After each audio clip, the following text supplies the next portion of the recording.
In the 90s, Playmates Toys made the deepest line of Star Trek action figures in history. My name's Keith, and I'm a collector working towards owning all 284. I've been a Trek fan for almost 35 years, and most people are sick of me talking about it. But somehow I've convinced my old friend Mike to review them with me on Look at My Star Trek Toys! What's up, everybody? Welcome back to Look at My Star Trek Toys. Today we are going to be talking about custom displays once again. Now, this week we are expanding. Custom displays doesn't mean just your cool bookshelf and how you've lit your bookshelf. It doesn't just mean the custom bridge that you've built.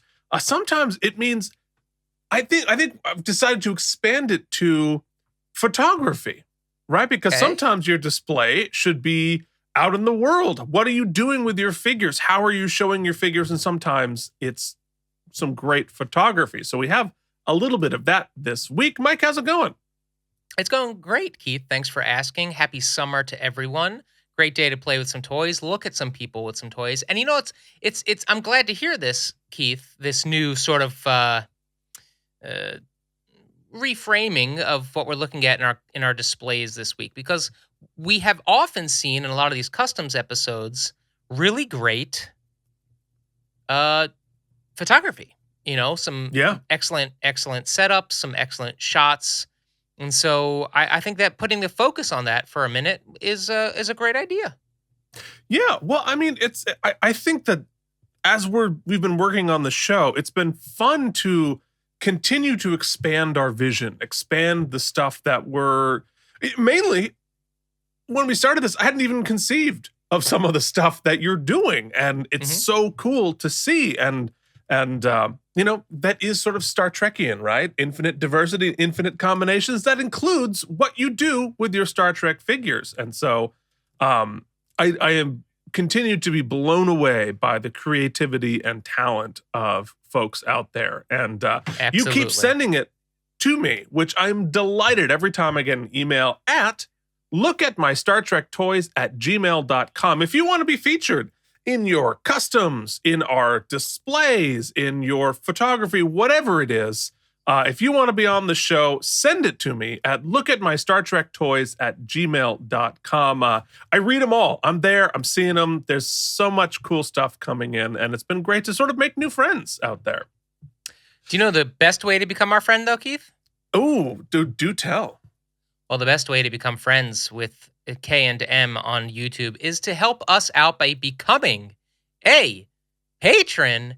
And you can do so and join some great people. It's at patreon.com/KM. You get some good, fun goodies that are always evolving, and you get early access to some things. But most importantly, become a producer on the show, like our friends Brian Kaufman, Casey Clark, Cloudlover69, Jorge Navoa, and the mysterious and glorious Anne, Alan Zimmerman, CRM Productions. You've seen his work featured on this very show. Indeed. And Charles Babbage.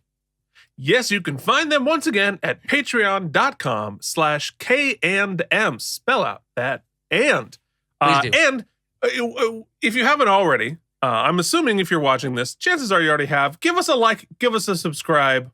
It really helps us. We've been pimping it out for a while, but once we hit 500 subscribers in the feed, look out, comes Star Trek The Wrath of Neener, starring 12-year-old me. You don't want to miss it. So speaking of custom, unique and custom ways to create Star Trek content. So I think let us start showing some of what we have to. We've new people, new stuff today. I'm very excited about. Starting with our new friend Jeffrey Davis, who, like I said, sent me some of his photography and setup here with the sort of it's not a diorama because it's out there in the real world. A scene from Darmok with the figure we just featured recently, as well as the Series 1 Picard. So Jeff says, no custom work on the figures, but the fire stick and dagger have been customized, which are really cool. I love the fire stick and dagger, and I don't know if either one of them were ever part of a Star Trek Those are originally built. And the pose originates from a secluded spot in Green Mountain, Denver, Colorado, which is cool. My mother was born in Denver. So cool. Look at that. Isn't that great photography there? There's something really beautiful. In fact, we were talking about this on one of our other shows, especially with the new John Webb Space Telescope and how it can really show us scale. And I think one of the things about photography that I really enjoy is people who play with scale. And here we obviously know we envision action figures as small things, and sometimes we debate, is it the 6.5? Is it the 4.5? Right. Here, the real world, there's all kinds of scale. And since I don't know what focal length we're using here, but in the placement, in the sort of angle, in the depth of field, in the scale, it really gives us a sort of true to life. It really feels like they're out there on a set. It's really cool. Well, and the use of the shadows, and to be fair, I have to admit to stretching the top and the bottom. So if it looks a little wonky, that is not Jeff's work. That is my work making it fit in the frame.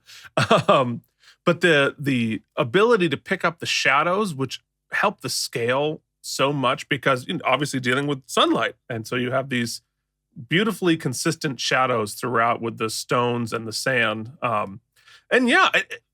Miniature work is such a part of Star Trek identity anyway, because that's how we did most of the, all the ships were miniatures to begin with. A lot of the exteriors, there was matte painting, there were miniatures. So it is very much in keeping with Star Trek, working with models and miniatures, which I still say look better than the digital versions. Practical effects are always sort of, I think, maybe you can't achieve as... I don't even want to say that, because some of the practical stuff you see today and you saw then goes toe to toe with a lot of the crazy green screen stuff. In fact, I'm going to put this out there real quick. I went and saw the new Thor movie week before last, and they do everything on, and I wish I could remember it. It's the thing that Disney Plus is using. It's sort of the like green screen. The 4K net. Yes. It's super cool, but at times it looked a little fakey, if you will. Yeah. And I'd much rather see some real practical work than being able to be like, you know what, that's fake. Yeah, it's gotten very, very good. The work of the Disney Star Wars stuff, the shows there look phenomenal. But yeah, obviously there's just something, if you go back and watch shows from the big movies from 80s and 90s, whether you're talking about like Aliens or something, where it's all done in camera, or frankly Titanic, right? I watched that movie recently and like, oh my goodness, that's not always good. But when they start sinking that, they're literally on a practical Titanic, like literally full size 1-to-1, and you can just tell, you can instinctually tell it's real. Anyway, big fan of that. So that's great work, Jeffrey. Please send more. Maybe someday we'll have enough to do a miniature photography episode where take your figures out into the real world, play with scale, create, put them into they're our own Planet Hell, our own sets at Paramount. So and I've got one on the window behind here. I should show it at some point.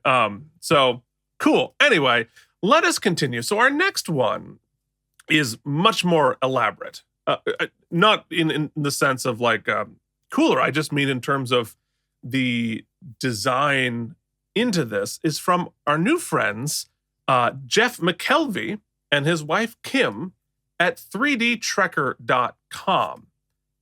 And they have built and are selling an original series bridge that will blow you away. So let's take a look at the original series bridge built for the Playmates 4.75 inch scale.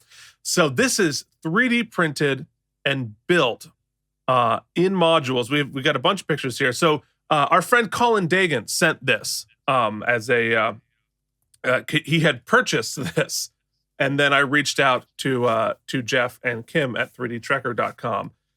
So this is a screen accurate, scaled 4.75 model, and they also do different scales, different sites, different sizes. So he says, my wife Kim and I have been 3D printing for about 7 years now. This year we focused on the original series Bridge and a few other nuggets. We have built Bridge model for Playmates 4.75 inches, which is what we're looking at. Diamond Select 7-inch, Mego 8-inch figures, and QMX Exo 6 12-inch figures. So once we zoom in here and see some of this, the lights work. They're all practical lights. Every one of these is set up and powered and lit. And if you look at this shot here without any of the figures in it, you wouldn't necessarily even notice it wasn't the actual set. Yeah, I mean, that's it's even color accurate. The color palette, the sort of the grading it's really cool. Look at the little monitors, man. Yeah, all the monitors, all those lights work with the gels and again, playing with scale, right? You look at this picture, you have no idea what size it is. You don't know that it's scaled down to 4.75, but look at what you can do with that bridge. And, obviously they're building it and they're selling it. So you can get on eBay right now. There's a link below where you can purchase the entire set here or each of these individual pieces if you want to cut it out like that. So this is how it's assembled. So it's very I like that they sort of took the idea of the TNG bridge that we looked at on this very show, on this channel. You can check it out on other videos, and sort of made it modular and circular so you can kind of fly things in and out, and get in close and play with it if you want.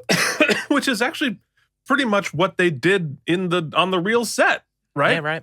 Because it is, and you say flying things in or out, and that is taking pieces of the set out, flying it out, essentially, so you can fit the camera in, so you can your lighting grid can move in and out. And so all of these sets in real life were built to have the walls fly out, to have the ceiling fly out, and we'd pan down and get the floor, then we'd pan up, and so all these things were all prefab assembled and reassembled over and over and over again. Every shot they're rearranging stuff, and so this set is built just like that. So you can take out pieces and get these pictures that we're seeing here, which are just phenomenal. And the integration of the Playmates figures into this, I think, is flawless, right? Because it's a screen accurate rendition of the original series Bridge, and yet the type of plastic they're using, the type of paint they're using matches the figure, so it doesn't feel. So it blends in naturally, and I think that really adds to the realism of it. Even though it's sort of like making it more real by being a little bit less real. I don't know. It's a really cool thing, and you see the texture on the plastic pieces there. Yeah. It's not just flat plastic. There is texture to it. I really think like you hit the nail on the head to me, and everything is spectacular. I'm not being pejorative about anything else, but the color palette really is what strikes me. How it matches the figures, how it matches the vibe of the show, and as you said, it's pretty darn screen accurate. Really, it feels awesome. These gels really blow me away. Because if you look, right above me, that's a screenshot from the actual show. You really don't know where one begins and the other ends. It is. I mean, it's an incredible piece of work, and it's available right there on eBay. Now, it's not mass produced, so you can't get it for the same price tomorrow. You get the next gen one that Playmates did. But this is, let's face it, it's a flat out wildly superior playset, and so there's no getting around it. It's just better. It's remarkable work, and. Yeah, and I'm hoping that they will someday. I'm hoping that two things happen. Okay, one, that Jeff and Kim. One of these shows up in your mail? That's not going to happen. That Jeff and Kim will then do this with the other bridges, so that I want to see obviously the Enterprise D, the Enterprise E, Voyager, the Defiant, Ops on Deep Space Nine, all of those. I can only dream of the amount of work it would take them to do that. But I want to do that, and then I want to become wealthy so I can afford all of them, both the space for that. But I mean, I don't know. There's only so much you can say about it because it's pretty spectacular. It's just spectacular. And I like how there's like a work. separate. Is that that's like a separate little hold behind the red door so that you get some depth when you open the door up? Well, that's the turbolift. Oh, of course, yes, turbolift. So on the original series bridge, and we have that as well on the Enterprise D. You have the turbolifts where you enter and exit the bridge. So if you gotta have the turbolift there, and of course on my Enterprise D version of this, which I'm just manifesting into the world so they can spend 10 years building it. You have to have the ready room, you have to have the conference room, and the turbolifts, so we can expand that out. And honestly, and again, like this is like we're just sort of in fantasy now. But honestly, I think with what they're doing at 3dtrekker.com is proving that with 3D printing, with the talent these people have, what you imagine, what you can fantasize about really is only an issue of budget. Like you actually can build it, because if I were a millionaire and had a warehouse, I would love exactly this scale too, the 4.5 inch scale of the entire sets of each of these shows. As it was at Paramount, like build the entire shooting set, because that 11-year-old me is like, my heart is starting to race at this idea. You're getting very excited. Yeah, it's true. It's so cool. All right. So we're going to see, they also have an original series transporter set, but we are going to look at next yet another creative use of how you display your figures, and a creative display. And that is from our very good friend, Vance Major Owen, V-Man. Check out his YouTube links below. And there'll be links to all of this in the YouTube descriptions below, including 3dtrekker.com. There's a link, there's the eBay link right below here where you can literally purchase this right this minute. Cool. But from our good friend, Vance Major Owen, he has another really interesting way to display your figures, and the custom figures. Because one of the things that Vance does that I think is really unique and interesting, he doesn't just do the figures, he focuses on the packaging as well. And so what we're going to see is a crossover. We're gonna grow into a fantasy crossover world, neither one of which are Playmates like we usually do, but we are going to do a crossover between the reaction figures and the Galoob figures, and have a custom Wesley Galoob packaging right here. So these are the original Galoob packages, which were the first next generation figures they put out. They were the first figures I had. I have a mostly full set right behind me. And these were what the packages looked like. But they never made a Wesley Crusher figure. Although my understanding is they were going to do a series 2, and they spec'd out some of them, including a Wesley, but it never actually went into production. So it never happened. And so what Vance had to do was get into Photoshop, I'm assuming, and build this box. So the cardboard backing here is entirely Vance's creation. It never existed. That's rad. And then combined it with there's a line of Trek figures. The reaction line has a Wesley in the scale of the Galoob figures. So there it is. Like the figure itself has not been changed. It just pops right in there to the Galoob packaging. Wow, that's cool. So what Vance did is he took one of his old Galoob Rikers and then cut it out, replaced the graphics, put the reaction Wesley in there, and created an in-box Galoob style Wesley Crusher. And that's the original box right there. Wow, that's rad. I mean, how cool is that? Keith, I gotta say, that's the Mike and Deglio want. Like, I love our figures. Mm-hmm. Incredible.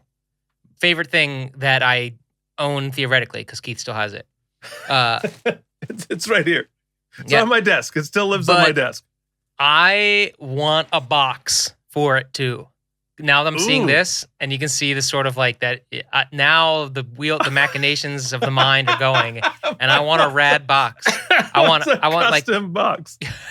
And on the back, I want like some factoids about yourself. Well, about the Everybody puts Mike in a box. Yeah, Mikey likes it. No, that's really awesome. Really awesome. It's and I got to say this this is a show primarily about the Playmates box, and you can see actually right above me, there's the original. That's where the Wesley figure came from, and that's the packaging, the actual reaction packaging. But I got to say, the Galoob cards, the design of that, I love. Mm-hmm. I actually, absolutely. I think the Galoob packaging was better than the Playmates packaging. Something about I love the blue. I love the. I don't know that I think that the figure is better, because that's not the greatest. No, not the figure. No, yeah. It's not the greatest action figure, but the box. Purely about the packaging, the packaging design. Yeah, I mean the Galoob figures themselves weren't great, right? They're obviously not great. Can we speak just for a second about how terrible that costume design is above you? Oh, yeah. The very famous Wesley sweater. Yeah. Well, I mean, I think in a lot of ways, commemorating Wesley in that outfit is a bit of a rib. Mm-hmm. It is a little ironic, but there it is. That's what Wesley wore. He wasn't in Starfleet yet. He was not an acting ensign yet. Mm-hmm. So this is just Wesley's civilian clothes there. But I mean, I think it's cool to have the figure in that outfit. Very cool. Very cool figure. Very cool design. Everything about this Vance is awesome. Yeah, just very, very creative. The whole thing is creative. I really like it. And you heard it here first. Mike wants his box. Mike wants a box to put his figure in. So, yeah. Anyway, at some point we're gonna do an episode on my Galoob figures. I think I have to track one down. I don't think I have a Tasha Yar. So as soon as I get my Tasha Yar, I will be able to do a. Do I have a Tasha? I forget. I'm missing one of them. Do a series 1 regular episode on that, and I do have a speckled data inbox, which I will Keith, show. Do you know what they call a person who's just collected their first Galoob action figure? A Galoob noob? A Galoob noob. Or a Ganoob? Mm. Somebody, we need to. I apologize for leading us down this street. We need to make Mike a Ganoob. We have we have to mail Mike his first Galoob figure.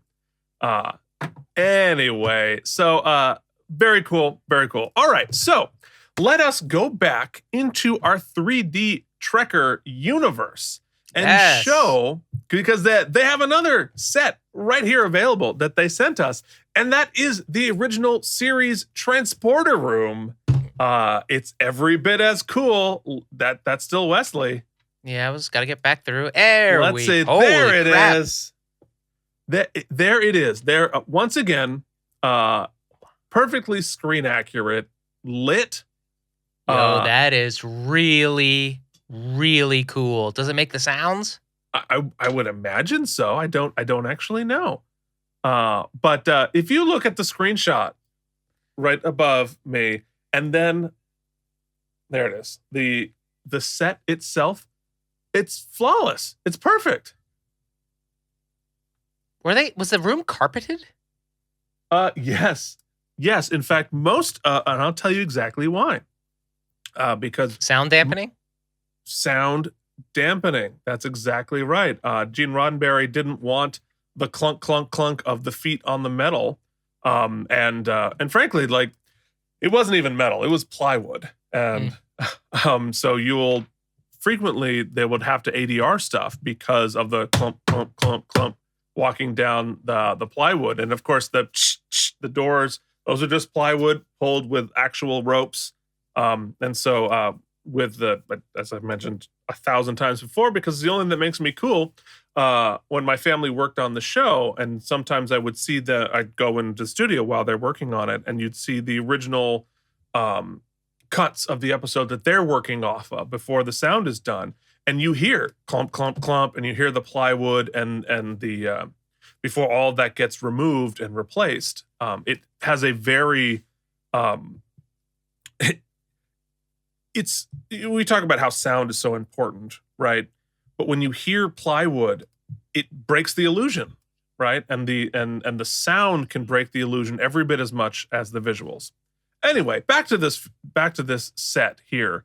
So you can see how creatively they've built it out there.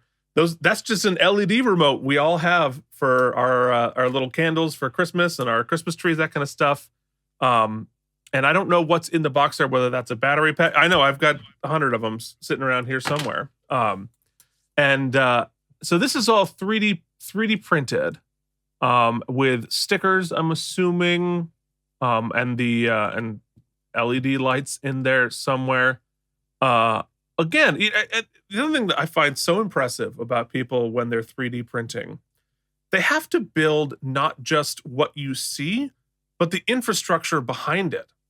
Right. So you have to build a channel for the wiring. You have to build, in order to have it hold its structural integrity. What's underneath that? You have to make all the engineering decisions that you would if you were building an actual set, an actual building. What's under the floor there? How do you design that? It's just remarkably cool work here. I don't really have much else to say about that other than this continues to really make me want to get, I want my full shooting set of. And we never saw Keith again. I only want like $10,000 worth of toys. Plus, who knows how much time in development. Look at the design on the back panels too. Yeah, well, that is what they had on the set there. I'm assuming they were able to sort of create stickers, sort of like Playmates did, to fill that out. But again, and one of the things that they said is that they have all these things in different scales. So again, this is where it gets really cool with technology, right? And because you're building these things digitally, I'm not sure of anything, but I would assume we never have been, never will be. Never will be. You go in before you print it and set the scale. And so you're able to basically do this again at 7-inch scale, at 8-inch scale, at 3.25-inch scale, which that's just really cool. But you also, if you really think it through, you've got to then do that for all the stickers. You have to do that for all of these things. So much work and thought has to go into not just creating these things, but changing the scale on all of them. So some more stuff from Jeff here says, he says, TOS is our main focus, but we've recently followed the XO6 releases and created a few 1/6-inch scale pieces to match. We have released a Data's restraint table from, I'm assuming that's from First Contact, and Q's chair on eBay and Etsy. We were just saying, like last week or the week before, we wanted Q's kick-ass chair. I'm assuming that's the judge's chair. So that's available on eBay and Etsy. They're also working on Tuvok's Bridge Station and Quark's Bar. And sent me, I'm not showing them this week, but he sent me some of the mock-ups while they're digitally rendering it. And like, Quark's Bar. Now, do you know, Keith, if that comes complete with yamak sauce? I sure hope it comes with some yamak sauce. I mean, they have 5,000 ravages of it. They've got to have some. Got to have some of it. But I'm so excited about all of those. And they say they're working on those at 1/6 scale, but they're going to scale it all down to Playmates size as well. And that will be later this year. So, folks, if you want to purchase all of these, you can go to 3dtrekker.com or click on the eBay link below and get your own. And I mean, this is, look, it's not going to be super cheap because this is extraordinary work and artistry, and they're not being mass produced. So if you order one of these, they're going to build it for you, which is just amazing. At some point, you run out of things to say about the work that you're seeing out there, the creativity and the talent and the effort, the hours and hours of work each of these things take. Hey, are you sitting there right now saying, guys, that's awesome, but have you seen this? Have you seen this person's work? We do not have the time to scour the internet as much as we would like to be honest. As much as you'd imagine we would. So if you know of a creator's work, someone selling on eBay, or maybe not, maybe you just know a guy who just like has a museum at his house and you got to go and look at it and take a Polaroid, let us know so that we can source this and get it on the internet onto more eyes. Because at the end of the day, we're just fans looking and sharing this with you all together. So let us know. And that's the only reason we know about this is because our good friend Colin sent this. He was like, look, I have this. You should know about this. And emailed me at lookatmystartrektoys@gmail.com. No, Mike's right. We are not experts on anything, let alone this topic. We're just fans. And, this whole show exists because I want to show Mike my toys because I don't have another 12-year-old here to, show it and played wrestling with the action figures. So I make Mike do it on the internet. So please send in your stuff. While you're there, if you want to help support the show, beyond building Mike his custom box, obviously, that's number one, you can become a patron at patreon.com/K&M and get lots of other fun little bonus stuff. You can ask us questions. We're there, and we are happy to see you. So that's how you can support the show, other than liking and subscribing. Sign up your cat. Get your cat to subscribe. These are all very important things. So thank you very much. We will see you back next week with another episode of Look at My Star Trek Toys.